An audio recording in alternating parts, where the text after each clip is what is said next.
Sorry, Not Sorry, review. Louis C.K. is ready to forgive himself. Are we?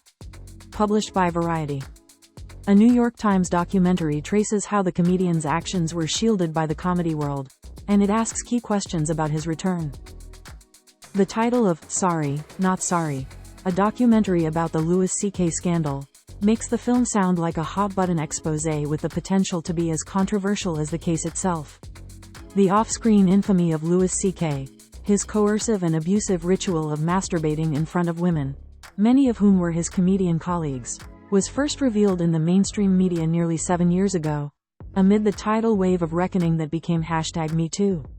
I thought, is the film going to be about how Louis C.K. is now sorry, and not sorry? And what point of view will the documentary take? Sorry, Not Sorry, does deal with Louis C.K.'s reaction to the scandal. His message of apology that was never quite an apology. His carefully orchestrated comeback, after only 9 months, via the comedy club circuit, a comeback that ultimately encompassed his winning a Grammy for Best Comedy Album in 2022 and performing a concert in the round at Madison Square Garden. And how he dealt with the repercussions of his behavior within his stand-up act, short version. He's not sorry. But that's all covered in the last 20 minutes. Most of Sorry, Not Sorry tracks the 15 or so years leading up to 2017. During that time, Louis C.K. was becoming the most powerful figure in stand-up comedy, launching his fabled series on FX, and, offstage, indulging in his reckless behavior without fear of recrimination, because the whole comedy world was protecting him. The documentary is a production of the New York Times, and as directed by Caroline Sue and Cara Monis, it's a meticulously sharp, responsible, and absorbing movie. An incisive study, really, of the sweep-it-under-the-rug culture that was firmly in place before the #MeToo revolution knocked some of its foundations askew. But the movie is also asking larger questions. Popular on Variety. Early on, we see a clip from Charlie Rose, in which Charlie, seated opposite Louis C.K., tells the comedian that he's been compared to Lenny Bruce and Bob Dylan, anointed as a philosopher king. C.K. grins with humblebrag sheepishness, he's clearly flattered, and then says, "I'm just a comedian." The clip made me cringe, though not just because of what we now know he was hiding. C.K., by that point, had become a culture hero. Yet if I can part ways with the culture, I always found him to be a clever but fundamentally overpraised comedian. Louis, on FX, was greeted as the second coming, but to me it was the weekly version of an edgy indie film that had stray nuggets of squirm factor hilarity but insisted, in every episode, on breaking up what was best about it, its air of authenticity, with overstatement and contrivance. It annoyingly straddled the line between prickly reality and sitcom fakery. If it had been an indie film, it would have come and gone without fanfare. But on the small screen, the show somehow passed as revolutionary popular art. I'm generally a staunch advocate of separating the art from the artist. Yet part of what came into focus after the Louis C.K. scandal is that in my, admittedly minority, opinion, the reason he struck me as a gifted but limited comedian was not because he wasn't a smart and funny man, but because his view of the universe was so blinkered. I remember seeing him do a routine about getting ready to go on vacation with his family, and he describes walking around the van feeling something like, "This is the last moment of pleasure and freedom I'm going to have for a week." I can get as impatient with my family as anyone, but I thought, really? You don't even like going on vacation with them? I'm sorry, that's not a typical, inside the mind of a bro geek reaction. It's warped. It's the thought of someone who isn't happy in his own skin. And I thought, it's absurd that he's generalizing from that.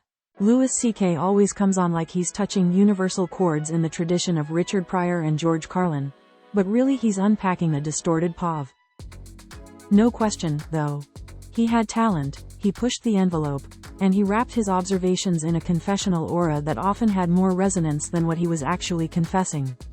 He became the superstar of angry brainy white guy angst, and he knew that his superstardom protected him.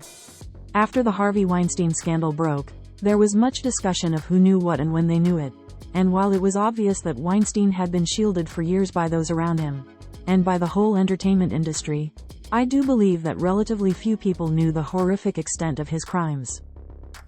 In the case of Louis C.K., his transgressions were far less extreme, but as the documentary reveals, they were incredibly widely known. The incident that became iconic occurred at the Aspen Comedy Festival in 2002, when CK invited two comedians, Dana Goodman and Julia Wolof, to his hotel room and, once there, asked if he could take his penis out, which they first thought was a joke. They gave no consent. He got undressed and masturbated, and they were horrified and felt paralyzed. They finally fled, and he called out afterward, "Which one is Dana and which one is Julia?" That's actually a significant line, since it's a comic expression of the dehumanization his compulsive ritual was really about. People gossip about everything, and especially stuff like this. Louis C.K.'s pattern was, according to the movie, the comedy world's open secret. More or less everyone knew about it and accepted it. It was just what Louis C.K. did. And if you questioned it, it could kill your career. Goodman and Wolof were told to keep quiet, and the film suggests that in LA they were squeezed out of potential jobs by Louis C.K.'s manager, Dave Becky. Given the Louis-like TV series that C.K.'s company was producing, for people like Pamela Adlon and Tig Notaro, he was almost like a studio head. But the spilling over the sides world of the internet had arrived. C.K.'s behavior was cited in several high-profile blind items on Gawker. The comedian Jen Kirkman implicated him on her podcast without naming him. The truth was starting to swirl to the surface. It all exploded, thanks to the work of Times reporters Jodi Kantor, Cara Buckley, and Milena Ryzik. But that was headline news. The film deals most intriguingly with CK's incendiary, semi-under-the-radar return to the comedy world. He was able to do it by working independently, sidestepping the corporate apparatus of the networks and studios, who never invited him back.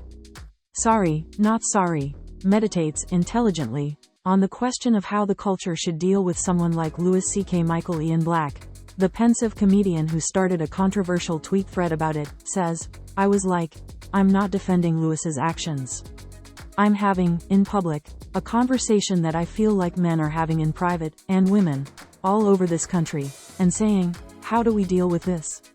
How do we welcome people back or not welcome people back?" The Times critic at large Wesley Morris suggests, quite rightly, that Louis C.K. should have done a reckoning. Instead, C.K. treated what happened to him as simply the outing of his fetish, his obsession. And while he admitted that it was embarrassing, what he said to his audience, this is from a stand-up clip we see, is, "You all have your thing. I don't know what your thing is, 'cause everybody knows my thing." As if that's the only thing that defines it, that it all became public. Louis C.K.'s problem is that he did something very wrong, but as Sorry, Not Sorry reveals, part of his problem is that he still has no idea why it's wrong. I'm sorry, but that's not someone squeezing comedy out of truth. Reviewed online, July 11, 2024. Running time, 90 minutes. Production, a Greenwich Entertainment release of a New York Times production. Producers, Caroline Sue, Cara Monis. Executive producers, Sam Dolnick, Jason Stallman, Ken Druckerman, Banks Tarver. Crew, directors, Caroline Sue, Cara Monis. Camera, Bob Richman. Editor, Peter Holmes. Music, Kyle Scott Wilson. With Louis C.K., Jen Kirkman, Abby Schachner, Megan Koester, Michael Ian Black, Michael Schur, Allison Herman, Jesse David Fox, Jodi Kantor, Cara Buckley, Milena Ryzik, Wesley Morris. Thanks for watching. If you enjoyed this video, don't forget to hit the subscribe button and turn on notifications so you never miss an update. Also, I'd love to hear your thoughts, so leave a comment below. And while you're here, check out some of my other videos for more great content. See you in the next one. Feel free to adjust the wording to better match your style or the tone of your channel.